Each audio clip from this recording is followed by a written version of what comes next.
The sound of screeching metal ripped through the neighborhood like nails on a chalkboard.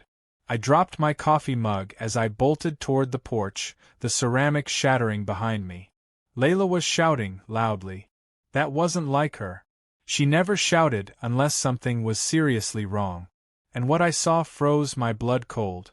A construction worker in a neon vest was welding a wrought iron gate directly across the base of our handicap ramp, our only wheelchair-accessible way in and out of our house. And standing behind him, arms folded smugly, HOA President Karen watched the scene unfold like a queen overseeing a moat being drawn. Layla, my wife, was stuck at the top of the stairs, trapped. She banged her palm against the metal handrail, voice shaking with rage. "You're blocking the ramp. That's illegal." Karen just smiled, sunglasses perched high on her forehead like she thought she was in a designer magazine shoot instead of committing a civil rights violation on a Tuesday morning. It didn't matter that the ramp was approved by the city, didn't matter that Layla had been using it since we moved in, didn't matter that it was built by code, signed off by an inspector, and paid for with our own money. Karen had decided it violated HOA aesthetic standards and summoned a contractor, one she later admitted hired off Craigslist, to install a decorative iron barrier to preserve neighborhood beauty. The fact that Layla was now quite literally trapped in her own home was, according to Karen, unfortunate timing. I could feel my fists clenching. But Layla, despite the shaking in her hands, pulled out her phone and began filming. Her voice didn't shake. "State law. Federal law. ADA compliance. You're violating all of them right now. Keep smiling for the camera, Karen." Karen stepped into frame, leaned toward the phone, and said with a sweet voice dripping with sarcasm, "We just want everything to look uniform, dear. This is a gated community, after all." Then she actually had the gall to wink. Layla stopped filming and turned to me. Her voice dropped to a whisper only I could hear. "She has no idea who she just locked out." That night, our house felt more like a prison. Layla couldn't use the front door, couldn't go outside to water the garden she loved, couldn't roll down the ramp to get the mail or visit her therapy group. The gate had been welded shut, and the lock Karen installed, bright silver, the kind they use on public restrooms, mocked us from the other side of the steel bars. I had to carry Layla down the front steps when she needed to leave. I had to lift her back up when we returned. Every time she clutched my neck and apologized, I felt another piece of myself break. She had fought so hard to live independently. And now, thanks to one entitled woman with a clipboard and a god complex, my wife had to be carried like cargo on her own property. I knew Layla was angry, but she didn't scream or rant. She went quiet. Too quiet. When Layla gets quiet, that's when things get dangerous. Not for her, but for whoever messed with her. Because what Karen didn't know, and what she never bothered to find out, was that Layla wasn't just some suburban wife in a wheelchair. She was a civil rights lawyer. A good one. The kind who had once forced a state university to rebuild 6 dorms after proving they weren't ADA compliant. The kind who had testified before Congress about disability rights. The kind who didn't lose cases, she ended careers. By midnight, she was sitting in her office, eyes scanning municipal codes like a bloodhound. Her fingers danced across the keyboard, pulling up building permits, HOA bylaws, city ordinances, state-level exceptions, and civil precedent. Then she filed an official cease and desist order. It was only the first shot. She made sure to attach photos of the locked gate, medical documentation proving her condition, and a highlighted section from the Americans with Disabilities Act that basically screamed, "You can't do this, you idiot." Karen received it the next morning, but instead of backing down, she doubled down. She posted a smug message on the neighborhood forum saying the HOA had the right to regulate external structures, and that residents needed to respect communal standards. 2 days later, our mailbox turned red. Not figuratively. Someone had painted it badly, with a bright, aggressive red coat and slapped a non-standard color violation notice across the side. Layla raised an eyebrow. "Oh, we're doing petty now? Fine. We replaced the mailbox with a perfectly legal black one that same night. The next morning, we found it ripped out of the ground and left on the porch like a dead fish. Karen had clearly declared war. Neighbors began whispering. Some crossed the street when they saw us. Others dropped anonymous notes in our mailbox. Notes of support, saying they disagreed with Karen but didn't want to get involved. One even wrote, "She threatened to fine me for putting wind chimes on my porch." I'm scared of her too. But Layla wasn't scared. She was focused. I watched her build a case like she was assembling a bomb, piece by precise piece. Every email Karen sent, every post she made, every photo we took of that cursed gate, it all became evidence. Then came the HOA meeting. Karen called it herself. We weren't invited. Layla showed up anyway. When we entered the community hall, it went silent. Karen was standing at the front like a substitute teacher no one liked, flanked by 2 other board members. "This is a closed session," she said, lips tight. Layla rolled to the center of the room and pulled out a manila folder. "This is a violation of Civil Code, Section 42 of the ADA, and I'm issuing formal notice that any further discrimination will be grounds for federal action." She placed the folder on the table like a mic drop. Karen didn't say a word, but her neck turned red, her hands curled into fists, and for a split second she looked afraid. That night, Layla received an anonymous message. A screenshot from a private HOA group chat, with a title that read "Rampage Plan." The messages inside were horrifying. They joked about sabotaging the ramp. One board member even suggested planting weeds and blaming it on landscaping code. Another posted a meme of a woman in a wheelchair with a caption that read, "Just take the stairs, lazy." Layla stared at the screen for a long time, then looked at me.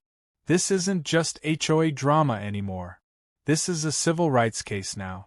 And I'm going to make sure they learn exactly what that means." Karen had no idea what she had just started, and by the time it was over, she wouldn't even recognize the world she thought she controlled. By the end of the week, our house had become a war zone dressed in polite HOA language and wrapped in fake niceties. The red mailbox incident was only the opening act. Next came a series of escalating violations, issued daily by Karen and her newly emboldened board. They claimed our trash bins were out 5 minutes too early, even though we'd rolled them out the same time as everyone else. Then our porch light was declared too bright, despite it being the exact model used by 3 other homes on the block. One day, Layla woke up to find a notice taped to our door that said her therapy garden, her collection of lavender, rosemary, and sage, was unauthorized landscaping. That one stung. Those plants weren't just decoration. They were her comfort, a part of her daily healing, and now Karen had declared war on even that. The garden violation was the moment I realized Karen wasn't just enforcing rules, she was targeting Layla personally. Layla, however, didn't react the way Karen probably hoped she would. She didn't crumble.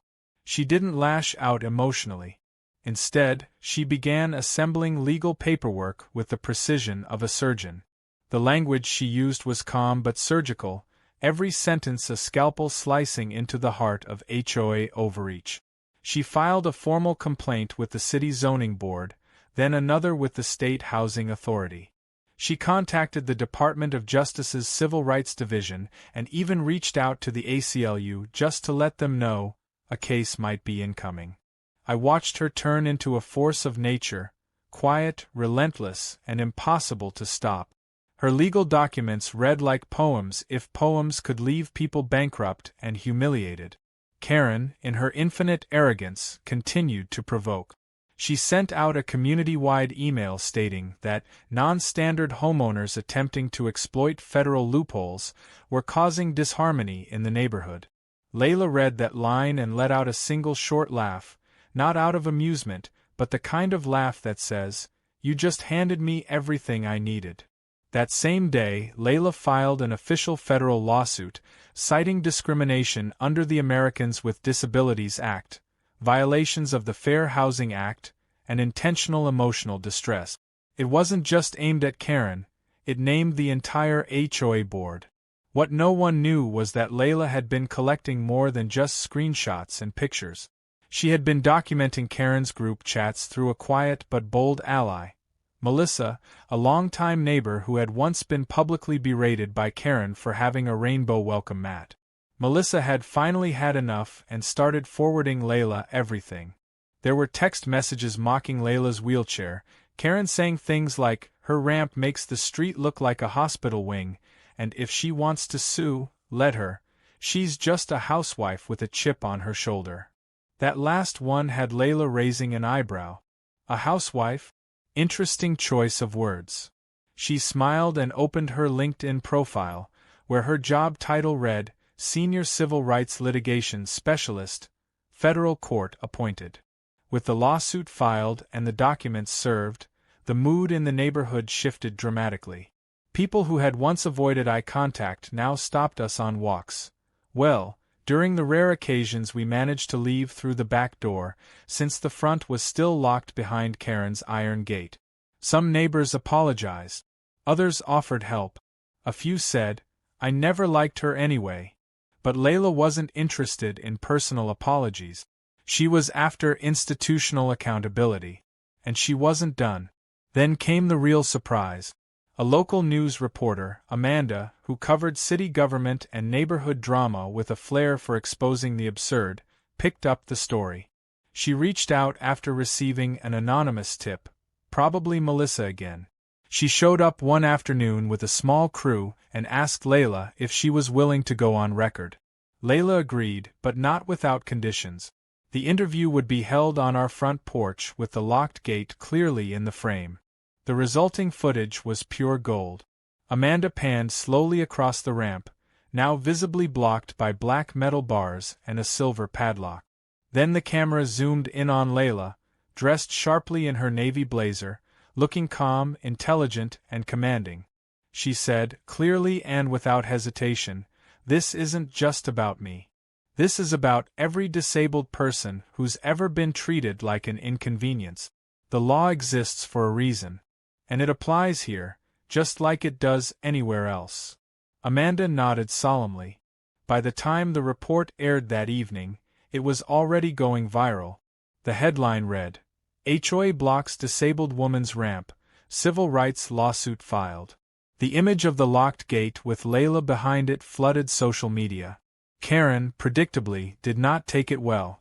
She posted a bizarre response video in front of her rose bushes, trying to spin the story. She blamed fake news, claimed the ramp was a temporary structure, and suggested Layla was weaponizing her condition. It only made things worse. Within hours, Karen's video was flooded with laughing emojis, clown gifs, and duets mocking her phrasing. One popular TikTok creator did a dramatic reading of her statement while dressed as a cartoon villain twirling a mustache. Karen tried to take the video down, but the internet had already immortalized it. The next twist came when Layla received a certified envelope from the county courthouse.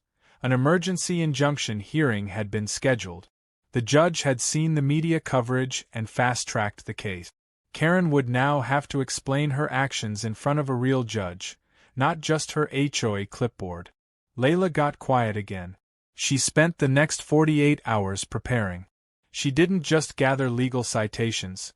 She built a timeline, a psychological pattern of harassment, and even a financial audit showing misuse of HOA funds used to hire the unauthorized contractor. It was brutal. It was beautiful. Meanwhile, Karen continued pretending nothing was wrong. She held a Sunday brunch for her remaining supporters and posted pictures with captions like, "Community unity always wins." But the smiles in the pictures looked forced, the crowd was noticeably thinner, and comments under the post were anything but supportive. One said, "Blocking someone's medical ramp isn't unity, it's cowardice." Another read, "Hope your brunch tastes better than your defense will in court." On the day before the hearing, Melissa stopped by and handed Layla a final gift, a printed transcript of a conversation where Karen admitted she had no idea the ramp was permitted and said, "I thought they'd be too scared to fight back." Layla placed the transcript on top of her court documents and calmly said, "Perfect." That'll go right after the ADA clause and right before the photos. That night, the mood was different. Not tense, focused. We didn't feel like victims anymore. Layla looked powerful, unstoppable. The lawsuit had grown bigger than us now. The neighborhood was watching. The internet was watching. And in less than 24 hours, Karen was going to find out what happens when the person you try to shut down is the one holding the keys to the courthouse. The courthouse buzzed with a quiet kind of electricity, the kind that hangs in the air when something important is about to unfold. It wasn't a massive media circus, but there were cameras outside, a few microphones on the steps, and more than a dozen curious neighbors standing off to the side pretending to check their phones. Karen pulled up late in a gleaming white SUV, stepping out in an outfit that looked more like she was headed to a brunch than a legal hearing. She wore a blazer that sparkled slightly in the sun, oversized sunglasses, and heels far too tall for a courtroom. But what stood out more than her clothes was her expression, completely unfazed, like she still thought this entire lawsuit was a silly misunderstanding that would melt away once she explained her perspective. That delusion would not last long. Inside, the room filled with a low murmur of tension. Karen was seated on one side with her attorney, a guy who looked fresh out of law school and kept flipping through a binder nervously. On our side, Layla sat poised and silent, her documents organized so precisely it looked like a military operation. I could feel the weight of every stare in the room land on her. Some sympathetic, some curious, some uncertain. But Layla didn't flinch. She didn't shrink. She adjusted the wheels on her chair slightly and kept her chin high as the judge entered. The judge, to everyone's surprise, was a middle-aged woman in a motorized wheelchair. The courtroom went dead silent as she rolled to her seat. Karen visibly stiffened. Her lawyer blinked rapidly. I saw Layla's lips curl into the smallest hint of a smile, not smug, not triumphant, just grounded. This was justice in its purest, most poetic form. The judge looked over the case summary, flipped through some pages, and then glanced up. So, she said flatly, this is about a homeowners association that blocked a handicap-accessible ramp with an iron gate. Is that correct? Karen's lawyer stood up quickly. Your Honor, the HOA had aesthetic concerns and… The judge raised her hand, stopping him mid-sentence. Yes or no? He paused. Technically, yes. The judge leaned back. Then this won't take long. Layla was invited to speak first. She rolled forward slowly, unbothered by the moment, and spoke directly to the room. She didn't dramatize or exaggerate. She laid out the facts like a blueprint. The medical necessity of the ramp, the permits, the pre-approval by the city, the abrupt installation of the iron gate, the padlock, the retaliatory fines, and the mounting harassment. Then she handed over the HOA group chat transcript. The moment those hit the judge's bench, everything changed. Karen's face drained of color as the judge read the messages aloud. Plant weeds and blame landscaping codes. Just take the stairs, lazy. That ramp looks like a hospital entrance. Bring the gate forward by 5 feet so they can't use it. The judge stopped reading, took off her glasses, and stared directly at Karen. Were you part of this conversation? Karen opened her mouth to respond, but her lawyer jumped in, deflecting with vague words about unofficial communication and unverified screenshots. Layla responded by producing the IP logs, dates, and screenshots showing Karen's exact username. The judge leaned in slightly. Ma'am, this is not just a zoning dispute. This is targeted harassment. Karen tried to spin the situation. She said the ramp wasn't part of the original neighborhood layout, that she was merely enforcing HOA standards, and that she never meant to cause distress. But Layla countered everything. Each regulation Karen tried to hide behind, Layla dismantled with actual law. The final blow came when Layla pulled out a printed email showing Karen had hired the contractor with HOA discretionary funds, without a vote, without documentation, and without disclosure. The judge narrowed her eyes. So, you misused HOA funds, bypassed board approval, and directly interfered with this resident's ADA-certified access ramp? The silence in the courtroom was thick enough to cut with a knife. Then the judge spoke again, but this time louder, for everyone to hear. Let me be extremely clear. What you did wasn't just wrong, it was illegal, discriminatory, and shameful. And to do it under the pretense of neighborhood standards shows not just a lack of judgment, but a lack of basic humanity. Karen's lawyer looked like he wanted to disappear. Karen herself shrank into her seat, her posture folding in on itself like a deflating balloon. It was a sight I never expected to see, a woman so full of smug self-importance suddenly realizing her entire persona was built on sand. But the surprises weren't over. As the judge was preparing to finalize her ruling, she turned to Layla. Would you like to make a recommendation for reparative measures? Financial or otherwise? Layla, calm as ever, said, Yes, Your Honor. I'm requesting complete removal of the gate, restoration of the ramp, a public apology, and mandatory HOA training on ADA compliance conducted by a third-party legal firm. And I want the fines and violations against us formally erased from the HOA record. The judge didn't even blink. Granted. All of it. Then she turned to Karen. And you, Ms. Hopkins, will personally issue a public apology at the next HOA meeting. Failure to comply will result in additional penalties and possible contempt of court. Karen opened her mouth again, as if to protest, but the judge didn't give her a chance. Dismissed.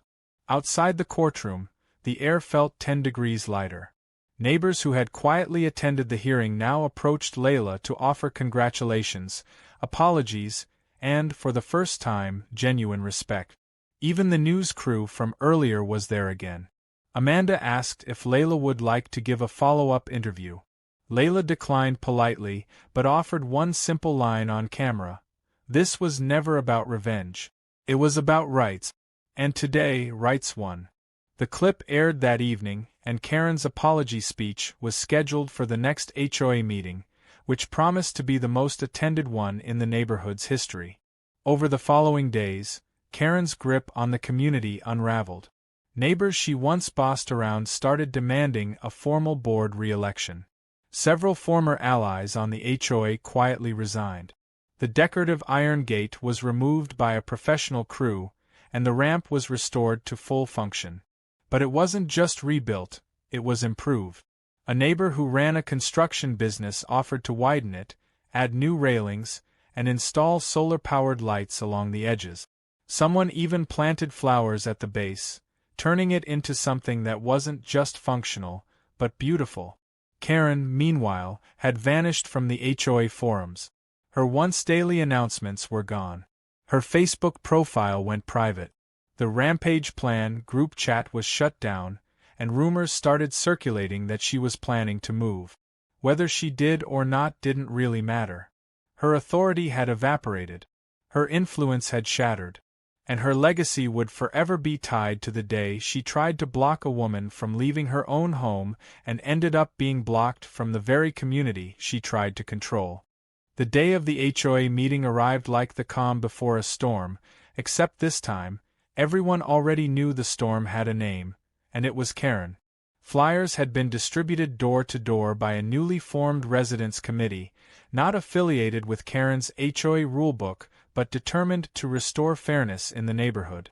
The meeting was held in the community center, the same one where Karen once barked out her so-called aesthetic guidelines like commandments from a mountaintop. But this time, the atmosphere was different. More than half the community showed up, many with folded arms, tight expressions, and that particular type of quiet anger reserved for tyrants who finally slip. Karen was already there when we walked in, sitting stiffly behind the folding table designated for board members, her signature clipboard nowhere in sight. She looked smaller than usual, stripped of the smug energy that once radiated from her like static electricity. Two other board members sat next to her, both clearly uneasy, their expressions flickering between embarrassment and guilt.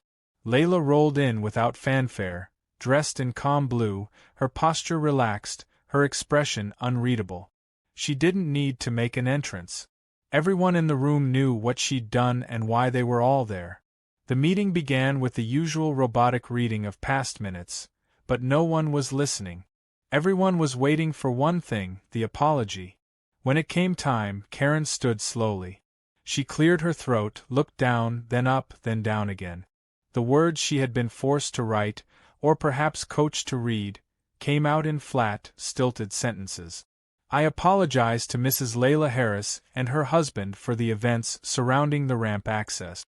My actions, while intended to preserve neighborhood standards, unintentionally caused harm and inconvenience. I regret the decisions made and accept the court's ruling. There was a pause. No applause. No forgiveness. Just silence. Karen looked around, searching for someone to save her from the moment.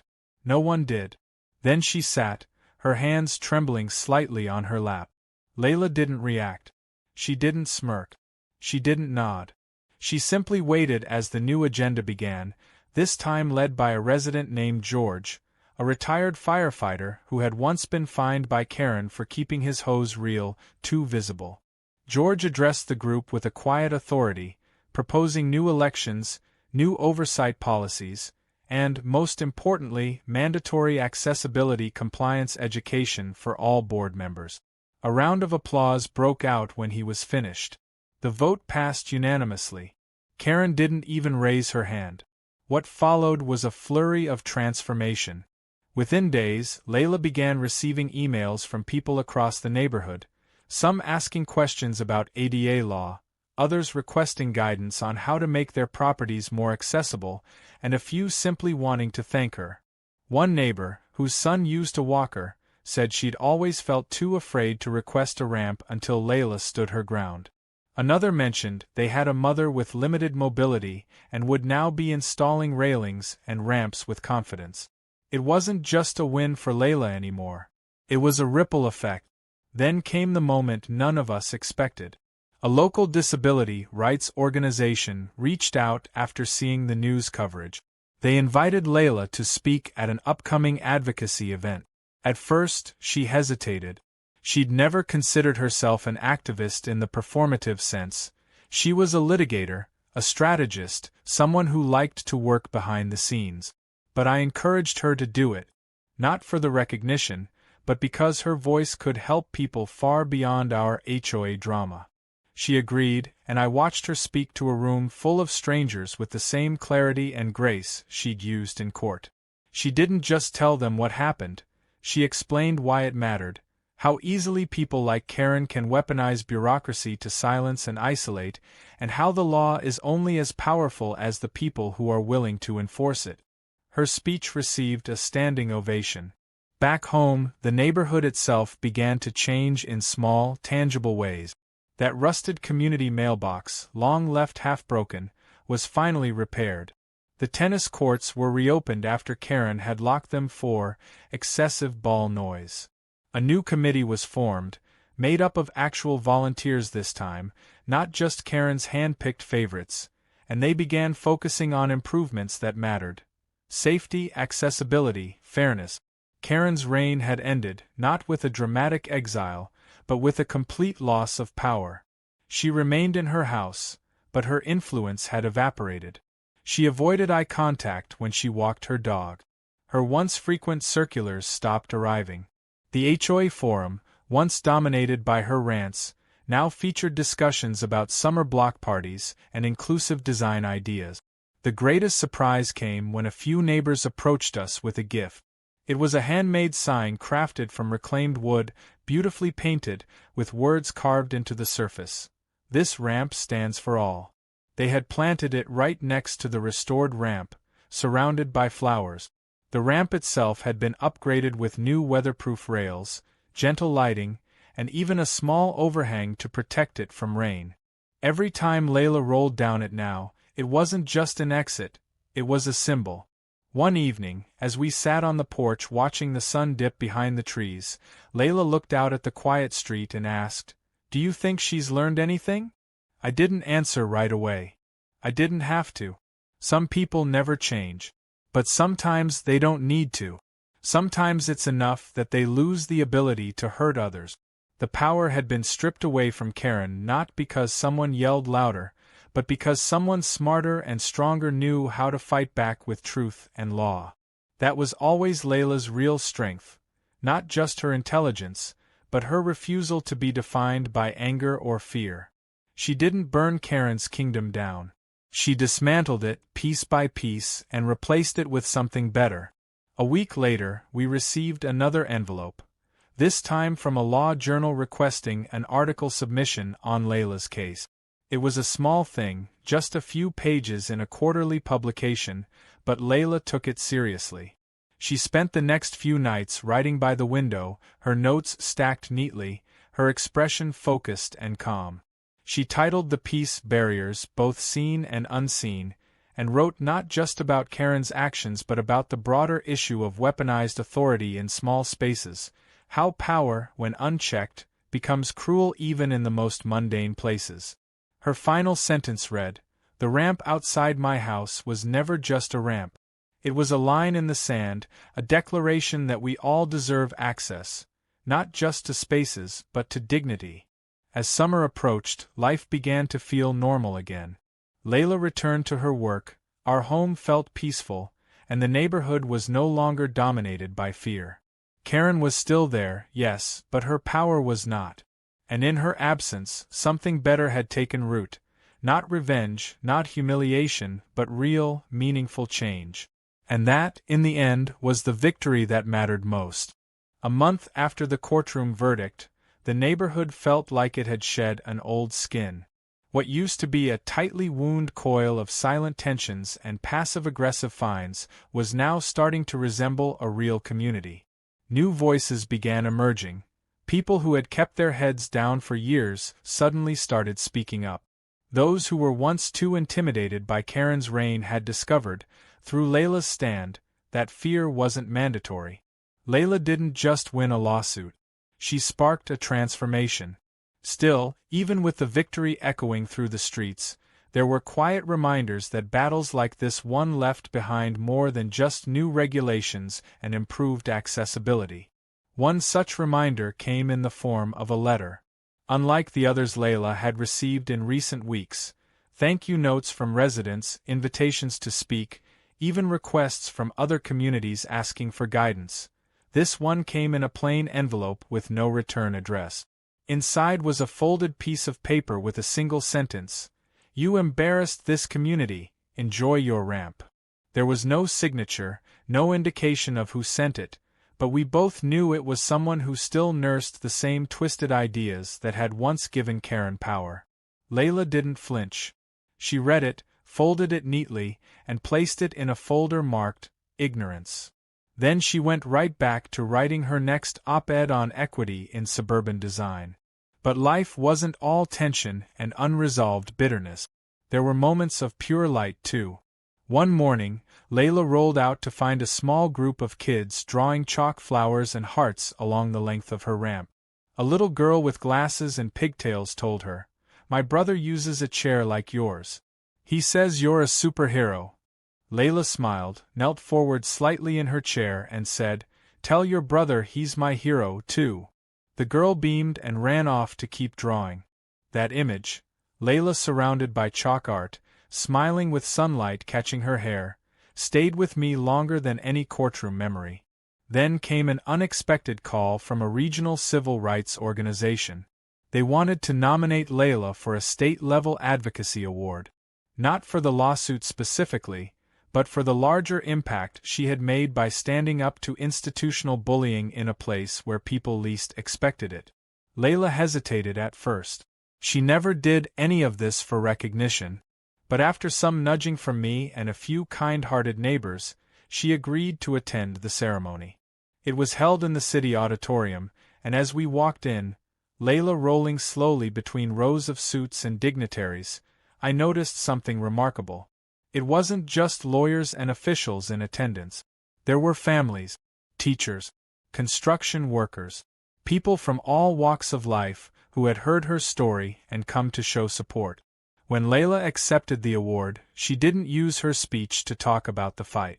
She talked about what came after. She said, "It's easy to make rules. It's harder to make those rules kind. We talk about access as though it's a luxury. But it's not.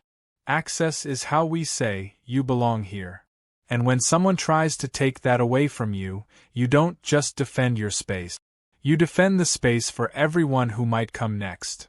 The crowd rose to their feet before she even finished. And in that moment I saw something shift in her, something beyond victory. It was legacy. Back in the neighborhood, changes kept coming. The community center, once used for dull HOA meetings, began hosting inclusion workshops and community potluck.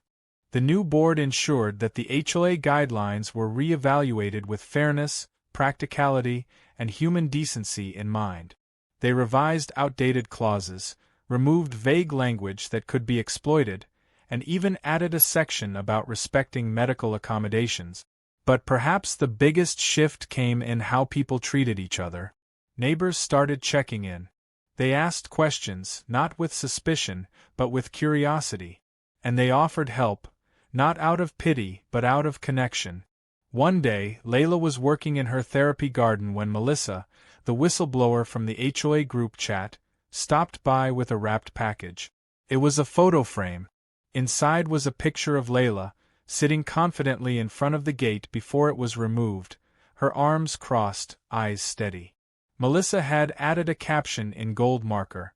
The gate was never going to win. Layla looked at the photo for a long moment, then hugged Melissa. That photo went on the wall of Layla's home office, right next to her law degree. As for Karen, she remained in the neighborhood but faded into the background like a bad memory slowly losing relevance. Her social circle evaporated. Her once constant HOA micromanagement was replaced by long periods of silence. She passed us occasionally on walks, her eyes flicking away as if the sight of Layla burned her pride. There was no dramatic farewell, no tearful confession. Just quiet. And in that quiet, Layla's ramp remained, not just as a functional structure, but as a symbol that change had taken root. Then, weeks later, something arrived that neither of us expected. A letter on thick stationery bearing an embossed seal. It was from a White House Advisory Committee on Civil Rights, stating that Layla's name had been submitted for a national advocacy commendation. It wasn't just a nomination. It came with an invitation to speak at a federal panel about accessibility in housing policy. Layla stared at the letter for a long time before saying anything. "All this," she whispered, from one gate. She accepted. The event was scheduled for later in the year, but the news spread fast. Journalists called. A few interview requests came through. Some wanted to do profiles on the woman who took down the HOA, but Layla always corrected them. It's not about taking anyone down. It's about lifting everyone up. On the morning of the federal panel, Layla wore the same navy blazer she wore to the original court hearing. She rolled into the chamber like she had done it 1,000 times, steady and composed. She told the story not as a personal grudge, but as a systemic warning. She spoke about small-scale abuses of power and how those often cause the most damage. She ended with a simple truth. Fairness shouldn't be optional. Accessibility isn't a favor. It's a right. As we left the building that day, a young congressional staffer rushed over, barely catching her breath. "Thank you," she said. "My dad's a veteran. He uses a wheelchair. We've been fighting our own HOA for months. You just gave us hope." Layla smiled, reached out, and said, "Then that's worth more than any award."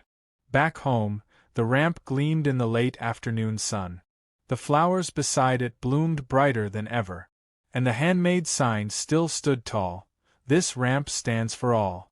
That evening, as we sat on the porch and watched the kids chalk new drawings along the concrete, Layla leaned over to me and said, "You know, I used to hate that gate. But now I'm almost glad it was there." I looked at her, surprised. "Why?"